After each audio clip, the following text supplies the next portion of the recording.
Wife. ഇതെൻ്റെ best friend doctor Vaishakh. ഇതെൻ്റെ brother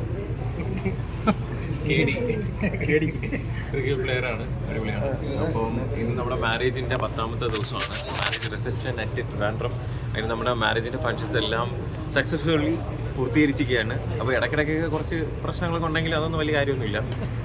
അത് പറയാൻ പാടില്ലല്ലേ, കുഴപ്പമൊന്നുമില്ല. അപ്പം എന്താ പറയുക, ഭയങ്കര ഹാപ്പി എല്ലാ രീതിയിലും. ഫങ്ഷൻസ് ആണെങ്കിലും ഇവൻ്റ് ആണെങ്കിലും എല്ലാം. ഇവനറിയാം, കാരണം 2015 തൊട്ട് ഞാൻ എന്നായിരിക്കട്ടെ എൻ്റെ കല്യാണം, ആരായിരിക്കും ഞാൻ കിട്ടുന്നത്. അപ്പോൾ ഇങ്ങനെ പറഞ്ഞിട്ടില്ല, നിൻ്റെ കാലത്ത് എന്തായാലും ഒരു പെൺകുച്ചി നിൻ്റെ ആഗ്രഹപ്രകാരം വരുമെന്ന് ഇങ്ങനെ പറയുന്നുണ്ടായിരുന്നു. അപ്പോൾ അങ്ങനെ ഫൈനലി അടിപൊളിയെ പറ്റി വർഷങ്ങൾക്ക് ശേഷം വന്നിരിക്കുകയാണ്. എന്താണ് പറയാനുള്ള രണ്ടുപേർക്കും അടിപൊളി കൺഗ്രാറ്റ്സ്, ഹാപ്പി മാരീഡ് ലൈഫ്. നിങ്ങളൊരു ലോങ് ട്രിപ്പ് പോയി. അല്ല, എനിക്ക് ഒറ്റൊരു ബെസ്റ്റ് ഫ്രണ്ടേ ഉള്ളൂ കേട്ടോ, അത് ഡോക്ടർ വൈശാഖാണ്. പിന്നെ ഇതെൻ്റെ വൈഫാണ്. വൈഫ് എപ്പോഴും ബെസ്റ്റ് ഫ്രണ്ടാണ്. പക്ഷേ എന്താ പറയുക, ഞങ്ങളധികം സംസാരിക്കുന്ന ഒരു ഫ്രണ്ടൊന്നുമല്ല. എപ്പോഴും സംസാരിക്കത്തില്ല, എപ്പോഴും മെസ്സേജ് ചെയ്യത്തില്ല. പക്ഷേ അന്ന് ആണെങ്കിൽ ഇന്നാണെങ്കിൽ ഞാൻ എന്ത് കണ്ണുകൊണ്ട് കാണിക്കുന്നു അവൻ കറക്റ്റായിട്ട് ക്യാഷ് ചെയ്തിരിക്കും. എൻ്റെ മനസ്സിൽ എന്താണോ, എൻ്റെ ഇമോഷൻസ് എന്താണോ. ഞാൻ ബിഗ് ബോസിൽ പോകുന്നതിന് മുന്നേ എന്നെ എയർപോർട്ടിൽ കൊണ്ടാക്കിയത് 4 മണിക്ക് കൊണ്ടാക്കിയത് ഇവനാണ്. അന്ന് ഞാൻ എൻ്റെ അടുത്ത് പറഞ്ഞാൽ ഒരു വീഡിയോ എടുത്ത് വെച്ചേരെ, ചിലപ്പോൾ തിരിച്ചേരുമ്പോൾ രസമായിരിക്കും എന്ന് പറഞ്ഞു. അതേപോലെ തന്നെ തിരിച്ചിറങ്ങിയപ്പോഴും എന്താ പറയുക, അത്രയും ക്രൗഡിൻ്റെ കൂടെ പിക്ക് ചെയ്യാൻ വേണ്ടി അവൻ വന്നിരുന്നു. അപ്പോൾ എനിക്കിപ്പോഴും ഓർമ്മയുണ്ട് ഐഡിയുടെ ഇടയ്ക്ക് കിടന്ന് എന്നെ കഷ്ടപ്പെട്ട് എടുത്തുകൊണ്ട് പോയത്. അപ്പോൾ താങ്ക് യു സോ മച്ച്. പിന്നെ പുള്ളിക്കാരൻ നമ്മുടെ ബ്രദറാണ്. എനിക്കൊരു ബ്രദർ വേണമെന്ന് ഞാൻ എപ്പോഴും ആഗ്രഹിച്ചിട്ടുണ്ട്. അപ്പം സത്യം പറഞ്ഞാൽ ഭയങ്കര എന്താ പറയുക, നല്ലൊരു ക്യാരക്ടറാണ്. നല്ലൊരു ക്യാരക്ടർ മീൻസ് ആക്ച്വലി പാവമല്ല, പക്ഷേ എനിക്ക് എന്തെങ്കിലും ഒരു കാര്യമുണ്ട്, വിഷമോ കാര്യങ്ങളൊക്കെ ഉണ്ടെങ്കിൽ, എന്തെങ്കിലും ഒരു സപ്പോർട്ട് ഉണ്ടെങ്കിൽ പുള്ളിക്കാരെ കൂടെ നിൽക്കുന്നുണ്ട്. ഭയങ്കര അണ്ടർസ്റ്റാൻഡിംഗ് ആണ്, അതാണ് ഏറ്റവും വലിയ കാര്യം. പിന്നെ ആവശ്യമില്ലാത്ത രീതിയിൽ ഒരു രീതിയിൽ നമ്മളെടുത്ത് ഒരു കാര്യം അഭിപ്രായം പറയാനോ അല്ലെങ്കിൽ ഒരു പ്രൊവോക്ഷൻ ഒന്നുമില്ല. പ്രതി പോയിന്റ് കാര്യങ്ങളൊക്കെ പറഞ്ഞു പോകുന്ന ഒരാളാണ്. സോ എനിക്കത് എന്താ പറയുക, എനിക്ക് ഏറ്റവും ഇഷ്ടപ്പെട്ട ഒരു കാര്യമാണ് ഞാൻ ഇങ്ങനെ ഒരു ബ്രദറിനെ കിട്ടിയതിൽ. പിന്നെ വൈഫിനെ പറ്റി പറയുകയാണെങ്കിൽ യാദൃശികമായാണ് നമ്മൾ കണ്ടുമുട്ടിയത്. പക്ഷേ കണ്ടുമുട്ടിയതിൽ ഒരു അർത്ഥം ഉണ്ടായിരുന്നു എന്ന് ഇപ്പം മനസ്സിലാവുന്നു. കാരണം ഒരുപാട് പേര് നമ്മുടെ റിലേഷൻഷിപ്പ് എല്ലാവരെയും പോലെ അടിച്ചു പിരിഞ്ഞ് ഇവരൊക്കെ പോയി, ഇവരൊക്കെ എത്ര നാളും ഉണ്ടാവും എന്നൊക്കെ വിചാരിച്ചിരുന്നു. പക്ഷേ സക്സസ്ഫുള്ളി ഇതിൻ്റെ ഇടയ്ക്ക് വളരെ സന്തോഷം കൊണ്ട് നാക്കരിയുന്നില്ല. ഇവിടെ കണ്ടുപിടിച്ചിട്ടല്ല കേട്ടോ, ഞാൻ കുടിക്കാറില്ല. ഓക്കെ, അപ്പം ഒരുപാട് പേര് ഇതിൻ്റെ ഇടയ്ക്ക് ബ്രേക്കപ്പ് ആയിരുന്നു, അതും ഇതും എല്ലാം പറഞ്ഞ് ഭയങ്കര പ്രശ്നം ഒരുപാട് നടന്നു. പക്ഷേ നമ്മുടെ ഇമോഷൻസ് എല്ലാം നമുക്ക് കാണാൻ പറ്റി. Completely happy. എന്താ പറയുക, നമ്മൾ നാളെ രാത്രി അസർബൈജാനിലേക്ക് മഞ്ഞ് പെയ്യുന്ന കാണാൻ വേണ്ടി പോകണം. ഇന്നേ വരെ ഞാൻ എൻ്റെ ജീവിതത്തിൽ, ഞങ്ങൾ രണ്ടുപേരും ജീവിതത്തിൽ മഞ്ഞ് പെയ്യുന്നത് കണ്ടിട്ടില്ല. അപ്പോൾ ആദ്യമായിട്ടാണ് മഞ്ഞ് പെയ്യുന്നത് കാണാൻ വേണ്ടി പോകുന്നത്.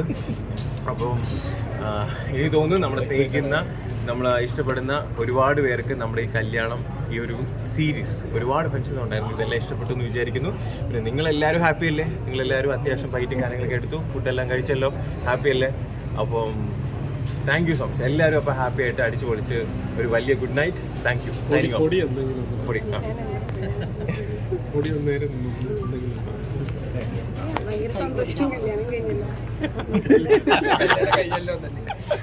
ഇനിയിപ്പോ ട്രിപ്പ് അപ്പൊ ഞാനാണെങ്കിലും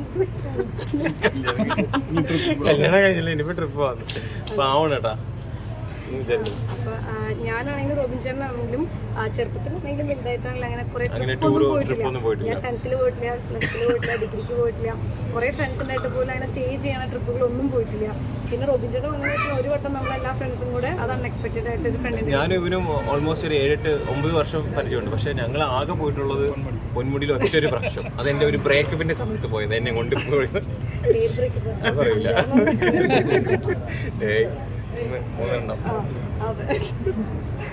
അപ്പോൾ നമ്മൾ രണ്ടുപേരും ലൈഫിൽ ഫസ്റ്റ് ടൈം നമ്മൾ രണ്ടുപേരെ ഒരുമിച്ചായിട്ടാണ് പോകുന്നത്. അത് സ്പെഷ്യലായിട്ടാണ് തോന്നുന്നത്. അതെ. അപ്പം എനിക്ക് ലൈക്ക് എന്താ പറയുക, എനിക്കൊരു നല്ല സമയത്ത് എൻ്റെ കൂടെ ഈ ഒരു അച്ഛൻ കൊണ്ടുവന്നു. അപ്പം ഇതാണ് എൻ്റെ അച്ഛൻ. അച്ഛൻ അങ്ങനെ അധികം സോഷ്യൽ മീഡിയ വരുന്ന ഒരു വ്യക്തിയല്ല. പക്ഷേ എന്നിരുന്നാലും അച്ഛൻ എൻ്റെ കാര്യങ്ങളെല്ലാം ഒബ്സർവ് ചെയ്ത് നോക്കി അതിൻ്റെ ഒരു ബാക്കപ്പ് എന്നുള്ള രീതിയിൽ അച്ഛൻ എല്ലാ കാര്യങ്ങളും ചെയ്യുന്നൊരു വ്യക്തിയാണ്. സോ സന്തോഷമുണ്ടോ കല്യാണം കഴിഞ്ഞാൽ? പിന്നെ കാത്തിരിക്കല്ലേ, ഇത് നടത്താൻ വേണ്ടി എന്തെല്ലാം കാത്തിരുന്ന് 35 വർഷം ആവാറായി. തീരുമാനിച്ചതാണ്. ഇതൊരു ചലഞ്ചായിരുന്നു, ഇത് ചെയ്യാനൊരു ചലഞ്ചായിരുന്നു. അതെ. പിന്നെ പറയല്ലേ അപ്പൊ എന്തായാലും അച്ഛൻ ഹാപ്പി ആണല്ലോ, വൈശാഖും നമ്മളെല്ലാരും ഹാപ്പിയാണ്. സോ നമ്മുടെ മാരേജിന്റെ ഫങ്ഷൻസ് എല്ലാം വൈൻഡപ്പ് ചെയ്യുന്നു. ഒരു ഇന്റിമേറ്റ് ഫ്രണ്ടാണ്. ഇല്ല അത് പറഞ്ഞു already. പറഞ്ഞോ എല്ലാ കഥകളും അറിയാവുന്നതാണ്. അപ്പൊ താങ്ക് യു. എല്ലാം പറയും. അവ അങ്ങനെ പിരിക്കൂല. ഓക്കെ, അപ്പം thank you so much. Thank you. അപ്പൊ എല്ലാവർക്കും ഒരു നല്ലൊരു ശുഭരാത്രി നേരുന്നു. Good night. Thank you. Happy married life. Thank you bro. Thank you.